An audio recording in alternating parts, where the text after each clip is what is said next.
जानता हूं, तो मुझे पूर्ण विश्वास है कि तुम अपना अधूरा द्वंद अवश्य पूरा करोगे।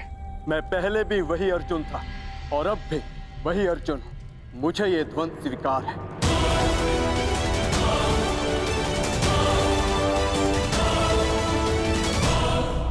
कोई द्वंद नहीं होगा।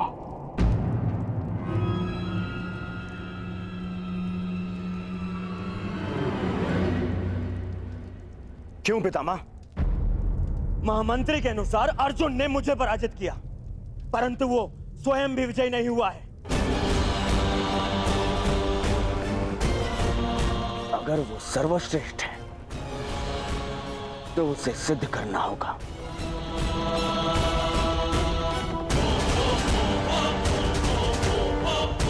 जब कर्ण और अर्जुन दोनों ही यहां प्रस्तुत हैं, तो युद्ध से भय क्यों है आपको? भय मेरी विजय का या संदेह अर्जुन के कौशल पर?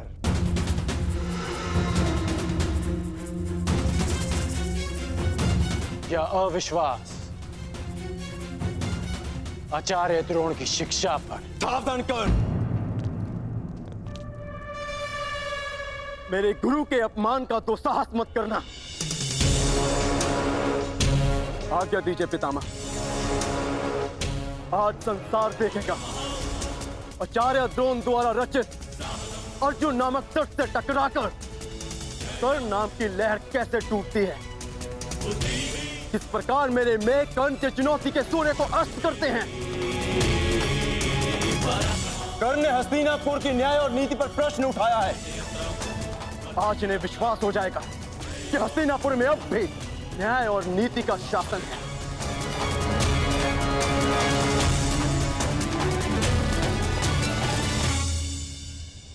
हस्तिनापुर के न्याय और नीति से बहुत पुराना परिचय है मेरा।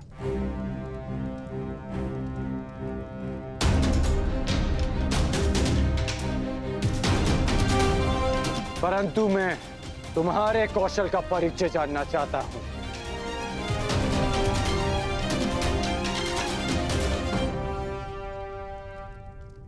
महाराज, युवराज चयन के नियम के अनुसार द्वंद के विजेता को युवराज बनना था, और यदि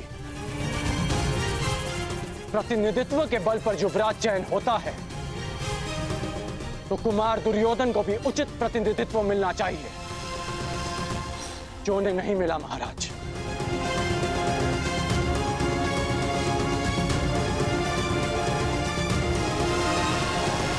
यदि अर्जुन कुमार युधिष्ठिर की ओर से द्वंद कर सकता है तो मैं भी कुमार दुर्योधन का प्रतिनिधित्व करूंगा।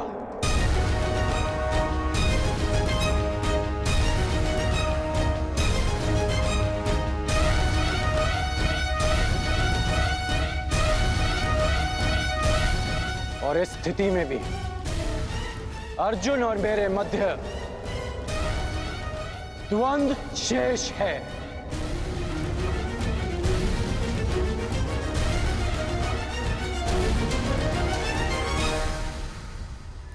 इसे कहते हैं सीधे पांव 12। एक ही पासे में खेल पलट दिया। हाँ? एक ही पासे में। तुम पे भरोसा करके मैंने भूल नहीं की थी कर्ण। यदि पितामह का आदेश हो तो अर्जुन के कौशल के साथ साथ यमराज का भी परिचय हो जाएगा कर्ण। भीम, प्रतीत होता है कि रंगभूमि में मिली हार को अब तक बचा नहीं पाए हो तुम। कहो तो हम भी एक और द्वंद कर लें। मेरा भी निवेदन है कि अर्जुन को द्वंद की आज्ञा दी जाए पितामह। वाह, क्या कहा? पहली बार भीम ने ऐसा कुछ कहा है जिसके मैं भी पक्ष में हूं। क्यों भ्राता युधिष्ठिर, क्या मत है आपका? द्वंद के बुलावे से अर्जुन पीछे नहीं हटेगा, हमें भी स्वीकार है। स्वीकार है।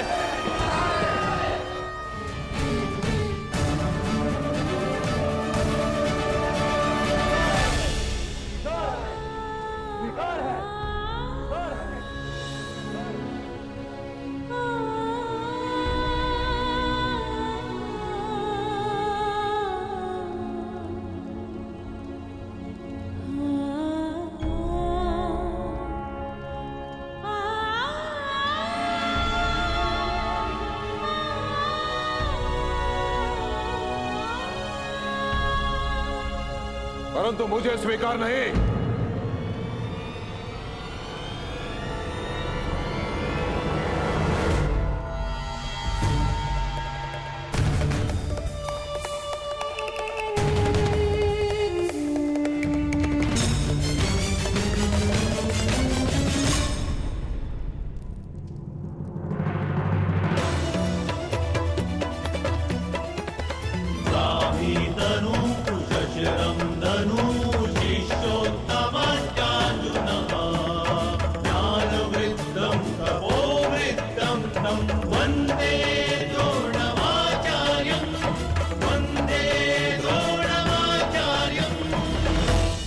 सभा में विलंब से आने के लिए क्षमा प्रार्थी हूं महाराज।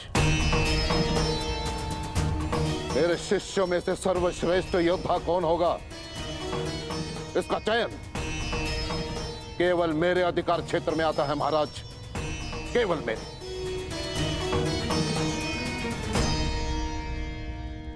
आपका तात्पर्य क्या है आचार्य? वही जो अंगराज कर्ण का है।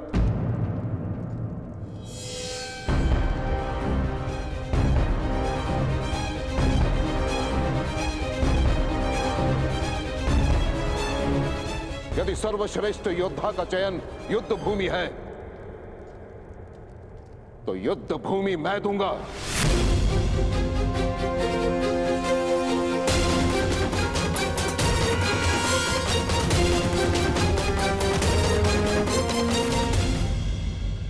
वैसे भी नियति कहती है महाराज कि गुरु दक्षिणा दिए बिना कोई भी शिक्षा पूरी नहीं मानी जाती। मुझे गुरु दक्षिणा चाहिए, वो भी राजकुमारों से। और जो शिष्य मुझे मेरी गुरु दक्षिणा प्रदान करेगा वो हस्तिनापुर का युवराज होगा।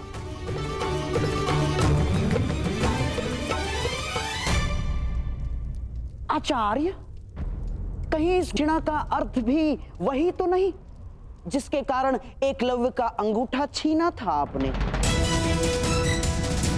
मुझे तो केवल शंका है कि ये परीक्षा भी उसी शिष्य के लिए तो नहीं जिसे आप सर्वश्रेष्ठ मान चुके हैं।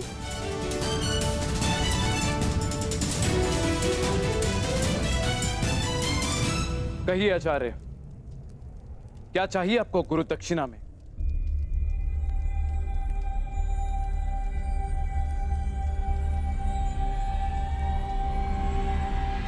पांचाल नरेश द्रुपद।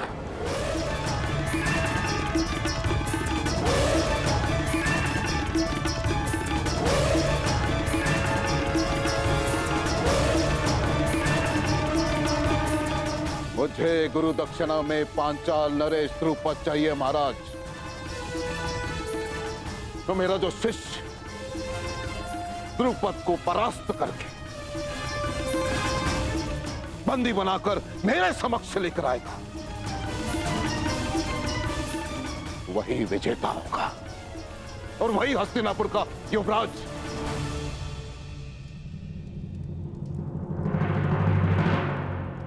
ये कैसी गुरु दक्षिणा है आचार्य? आप जानते हैं कि पांचाल नरेश द्रुपद कितने शक्तिशाली हैं। उनकी सेना अपराजय है आचार्य। योद्धाओं में वट वृक्ष के समान है वो। तो मेरे शिष्यों को बलपूर्वक उस वृक्ष को उखाड़ कर फेंकना होगा महाराज। अपने गदा के प्रहार से पांचाल के दुर्ग की नींव हिलानी होगी। अपने बाणों की वर्षा से पांचाल के आकाश को प्रकाशहीन करना होगा।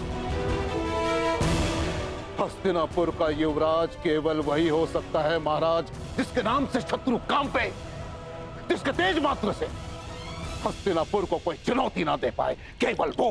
मैं अपने पुत्रों को मृत्यु के मुख में नहीं भेज सकता। ईश्वर ने मुझे नेत्र नहीं दिए हैं। अब आप चाहते हैं कि मैं अपने पुत्रों के मुख से स्वर भी ना सुन पाऊं? नहीं आचार्य, आप कुछ और गुरु दक्षिणा मांग लीजिए।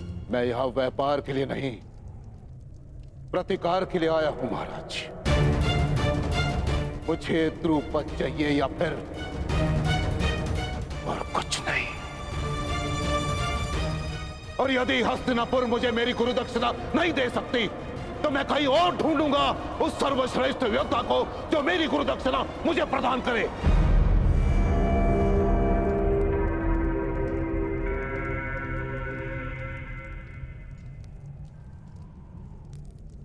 ठीक है आचार्य, हस्तिनापुर की सेना आपके लिए द्रुपद को लेकर आएगी। ताची स्वयं द्रुपद को बंदी बनाकर लेकर आएंगे। नहीं महाराज, मैं महामहिम का गुरु नहीं हूं, मैं गुरु राजकुमारों का गुरु हूं। मुझे गुरु दक्षिणा चाहिए तो केवल इन्हीं से चाहिए। परंतु एक बात का स्मरण रहे महाराज, हस्तिनापुर का प्रारंभ केवल वही बन सकता है जो सिंह के साथ युद्ध करे। जिसे हस्तिनापुर के ध्वज में अपना नाम अंकित करना है उसे सर्वप्रथम पांचाल के ध्वज को झुकाना होगा।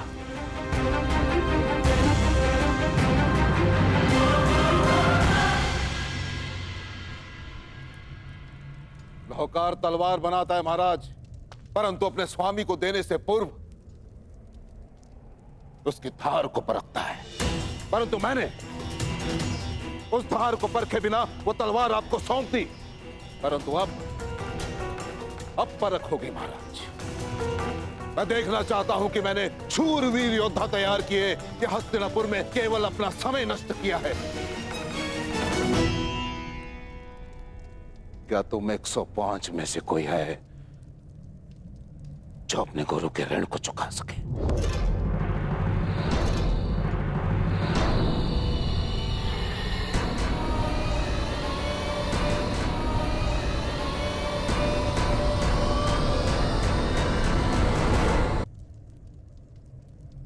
मुझे मेरा उत्तर मिल गया महाराज। आज अपने ही परीक्षा में असफल रहा। आप अपना युवराज चुनने के लिए स्वतंत्र हैं और मैं अपने सर्वश्रेष्ठ शिष्य को ढूंढने जा रहा हूं।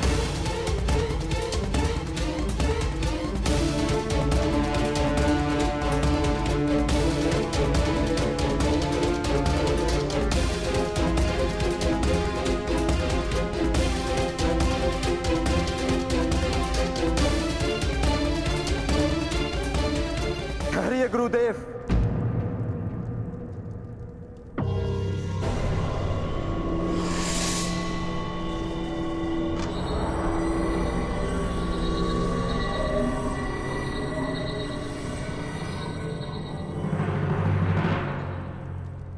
विलंब से उत्तर देने के लिए क्षमा चाहता हूं।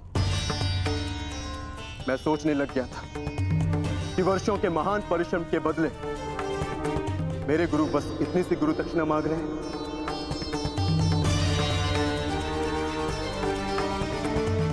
आपने संसार के सर्वश्रेष्ठ योद्धा तैयार किए हैं गुरुदेव, ये मैं सिद्ध करूंगा। मैं पांचाल नरेश को आपके समक्ष लेकर आऊंगा। मैं पांचाल की ध्वजा को आपके चरणों में भेंट करूंगा।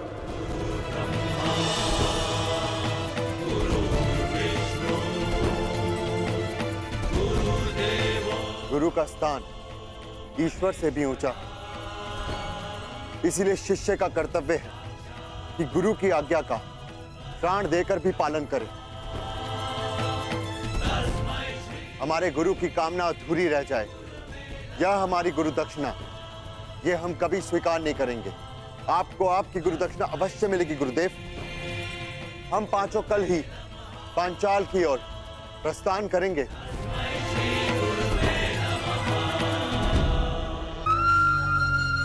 मेरे होने वाले सम्राट।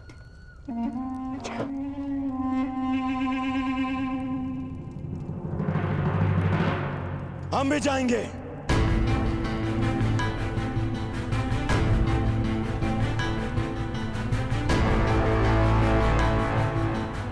पांचाल नरेश को आपके चरणों में लाने के लिए।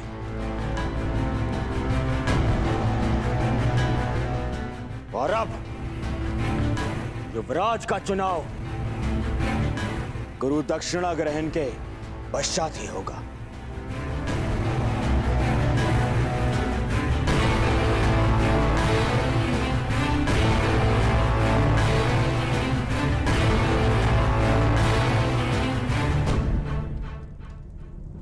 हमारे साथ चलोगे मित्रकर्ण, मेरे साथ में।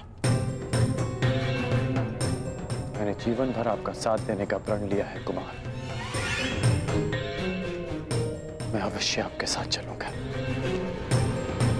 कुमार दुर्योधन, यदि एक सूत पुत्र अपनी योग्यता सिद्ध करने के लिए एक राजकुमार से सहायता मांगे तो वो उचित है, परंतु एक राजकुमार युवराज बनने के लिए एक सूत पुत्र से सहायता ले वो उचित नहीं है। जो युवराज बनने के योग्य नहीं। मैं केवल एक बार मां महिम से कहता तो संपूर्ण पांचाल राज मेरे चरणों में होता, परंतु मैंने ऐसा किया नहीं।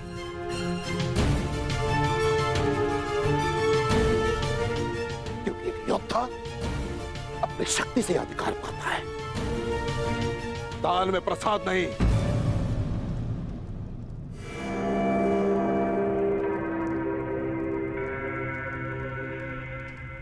जितने शिष्य अपने ज्ञान की शक्ति प्रदान की है वो आने वाले कल के सम्राट की दाहिनी भुजा बनने वाले हैं।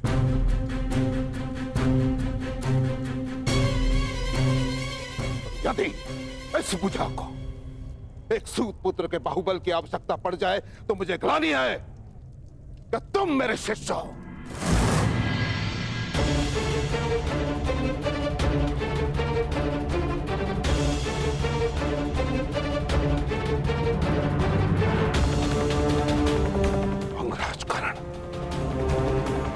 तुम अपने मित्र के सहायता के लिए प्रस्तुत हो, ये तुम्हारा कर्तव्य है, परंतु युवराज पद के इस परीक्षा में तुम सम्मिलित रहे ये तुम्हारा अधिकार नहीं था। ना तो तुम मेरे शिष्य हो और ना ही रंगभूमि के भांति इस बार मैंने किसी योद्धा को ललकारा है।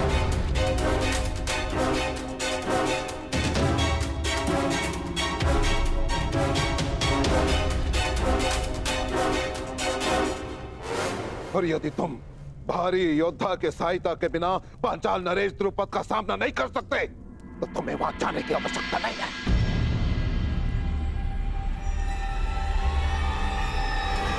आचार्य,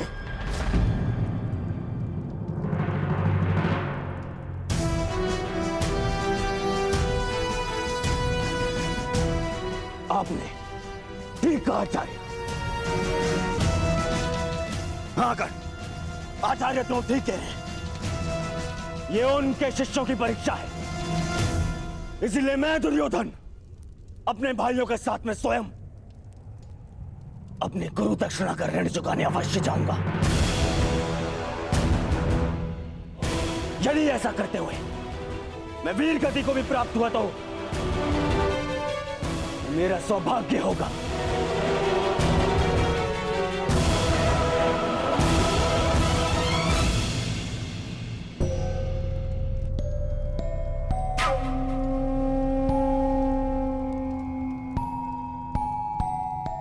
परंतु यदि ऐसा हुआ तो मेरी आत्मा पर एक उत्तरदायित्व का भार शेष रह जाए।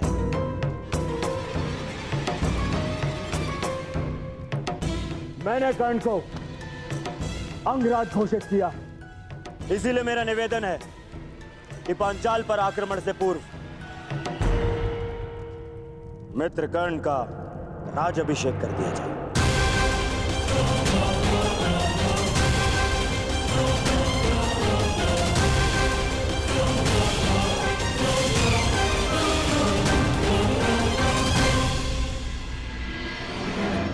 पितामह,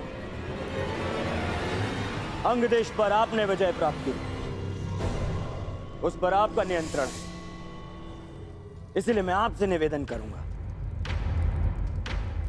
हमारे परायण से पूर्व आप स्वयं कर्ण का राज्याभिषेक करें।